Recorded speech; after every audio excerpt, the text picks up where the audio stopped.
Budget 2026 के बाद NRI और फॉरेन इंडिविजुअल इन्वेस्टर्स के लिए इंडिया में इक्विटी इन्वेस्टमेंट्स के नियम आसान कर दिए गए हैं और इसका सीधा असर इंडियन स्टॉक मार्केट में आने वाले लॉन्ग टर्म कैपिटल पर पड़ सकता है। अब फॉरेन इंडिविजुअल सीधे पोर्टफोलियो इन्वेस्टमेंट स्कीम यानी PIS के जरिए निवेश कर सकते हैं। ओनरशिप लिमिट्स बढ़ा दी गई हैं और एनआरआई या दूसरे नॉन रेजिडेंट इन्वेस्टर्स को एक ही कैटेगरी में क्लब किया गया है। तो आज इस वीडियो में हम क्लियर तरीके से समझेंगे कि रूल्स में क्या बदला है, इसका एनआरआई इन्वेस्टर्स पर क्या असर होगा, वोलेटाइल मार्केट में उनका बिहेवियर कैसे रहता है, लीगल फ्रेमवर्क क्या कहता है और इंडियन इक्विटीज में निवेश करते समय किन बातों का ध्यान रखना बहुत जरूरी है। तो चलिए फिर फटाफट से वीडियो को स्टार्ट करते हैं। हाय, मेरा नाम है वर्षा दुबे और आप मुझे देख रहे हैं एनबीटी टेक एड पर। पहले एनआरआई इन्वेस्टर्स और फॉरेन इंडिविजुअल्स के लिए अलग रेगुलेटरी ट्रीटमेंट था, जिससे डायरेक्ट पार्टिसिपेशन सीमित रहता था। अब दोनों को एक सिंगल PROI कैटेगरी में रखा गया है। इसका मतलब है कि फॉरेन इंडिविजुअल इन्वेस्टर्स को भी वही एक्सेस मिलेगा जो एनआरआईज को मिलता था, यानी वो सीधे PIS रूट के जरिए इंडियन लिस्टेड कंपनीज में निवेश कर सकते हैं।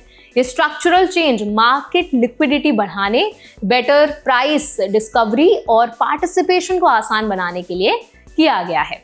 ओनरशिप रूल्स में भी बड़ा बदलाव हुआ है। पहले किसी एक नॉन रेजिडेंट इंडिविजुअल का स्टेक किसी लिस्टेड कंपनी में 5% तक लिमिटेड था, अब इसे 10% कर दिया गया है। वहीं टोटल PROI ओनरशिप कैप 10% से बढ़ाकर 25% कर दी गई है। इसका प्रैक्टिकल मतलब है कि ओवरसीज इन्वेस्टर्स अब मीनिंगफुल पोजीशंस ले सकते हैं बिना कॉम्प्लेक्स इंस्टीट्यूशनल रूट्स जैसे FII या FDI का सहारा लिए। इससे मिड कैप और टॉप 500 के बाहर वाली इक्विटी सेगमेंट्स को भी सपोर्ट मिल सकता है। अब बिहेवियरल एंगल समझते हैं, क्योंकि ओवरसीज इन्वेस्टर सिर्फ रूल्स देखकर निवेश नहीं करता बल्कि एनवायरनमेंट देखकर भी डिसीजन लेता है। गल्फ बेस्ड एनआरआईज आमतौर पर स्टेबल इनकम ओरिएंटेड इन्वेस्टमेंट्स पसंद करते हैं।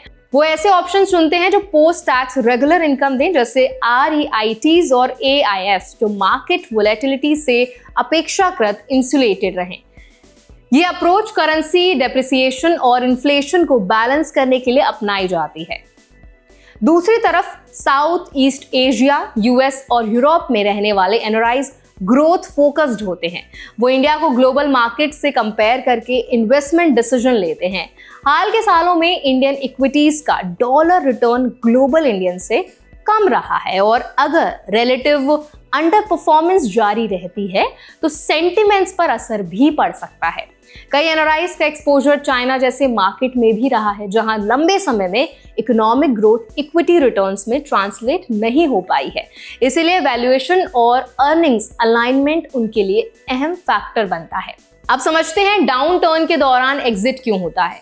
ग्लोबल इन्वेस्टर्स के पास US इक्विटीज का स्ट्रॉन्ग ऑल्टरनेटिव है, जिसने लंबे समय में हाई रिटर्न्स भी दिए हैं। जब इंडिया कंपैरेटिवली महंगा दिखता है और करेंसी डेप्रिसिएशन रिटर्न्स को खा जाता है तो पोर्टफोलियो रिलोकेशन स्वाभाविक हो जाता है। पिछले कई सालों में रुपी डेप्रिसिएशन ने एनआरआई रिटर्न्स पर नोटिसेबल असर डाला है। इसीलिए वैल्यूएशन कंफर्ट और करेंसी रिस्क ओवरसीज इन्वेस्टर्स के डिसीजन मेकिंग का अहम हिस्सा बन जाते हैं। बजट 2026 के बाद इमीडिएट इनफ्लो पैटर्न पर निष्कर्ष निकालना जल्दबाजी होगा, लेकिन structural changes long term capital को अट्रैक्ट करने के लिए डिजाइंड है। इंडिविजुअल ओनरशिप सीलिंग बढ़ने से हाई कन्विक्शन इन्वेस्टमेंट पॉसिबल होंगे, जो शॉर्ट टर्म ट्रेडिंग से ज्यादा स्टेबल कैपिटल ला सकते हैं। अब प्रैक्टिकल एक्सप्लेनर की बात करते हैं। एनआरआईज को इन्वेस्टमेंट प्लानिंग में क्लैरिटी बहुत इंपॉर्टेंट होती है। अगर फ्यूचर एक्सपेंसेस और रिटायरमेंट ओवरसीज प्लान है तो मेजॉरिटी पोर्टफोलियो होम मार्केट में रहना चाहिए और इंडियन इक्विटीज डाइवर्सिफिकेशन टूल की तरह इस्तेमाल होनी चाहिए। वहीं अगर लॉन्ग टर्म फ्यूचर इंडिया में है तो इंडियन एसेट एलोकेशन बढ़ाना समझदारी है, जहां करेंसी मूवमेंट कम मायने रखता है। सबसे जो बड़ी गलती होती है वो होती है इमोशनल इन्वेस्टिंग की। मार्केट करेक्शन में इंपल्सिव डिसीजंस लेना, प्रॉपर एसेट एलोकेशन, गोल क्लैरिटी और रेगुलेटरी अंडरस्टैंडिंग जो है वो इन्वेस्टमेंट स्टेबिलिटी की कुंजी है, यानी कि की है। ईजियर PMS रूल्स अपॉर्चुनिटी जरूर देते हैं, लेकिन डिसिप्लिन प्लानिंग ही सस्टेनेबल रिटर्न्स मेक श्योर करते हैं। तो आई होप ये वीडियो आपके लिए हेल्पफुल रहा होगा। अगर ये वीडियो आपको पसंद आया तो इसको लाइक जरूर करें, शेयर जरूर करें।